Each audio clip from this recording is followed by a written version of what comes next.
ഞങ്ങളതാ ബീച്ചിലൂടെ ഇങ്ങനെ നടക്കുക. എന്താ ബുക്കാ നിങ്ങൾക്ക് ഈ ബീച്ചിനെ പറ്റി പറയാനുള്ളത്?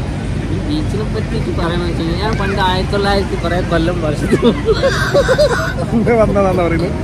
അന്ന് വരുമ്പോൾ ഇവിടെ ബീച്ചില്ലായിരുന്നു ഗൈസ്. ഇവിടെ മാംഗോ ഉപ്പിലിട്ടത് എല്ലാ ഐറ്റംസും ഇവിടെ ഉണ്ട് ഗൈസ്.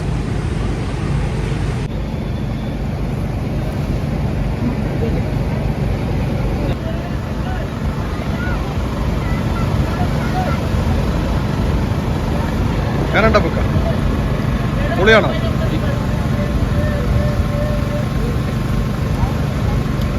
നിങ്ങളാരും കൊതിയിടല്ലേ? കൊതിയിട്ടാലും എനിക്കൊരു പ്രശ്നമില്ല. 4 ദിവസം കഴിഞ്ഞിട്ടാണ് ഈ വീഡിയോ വരുന്നത്.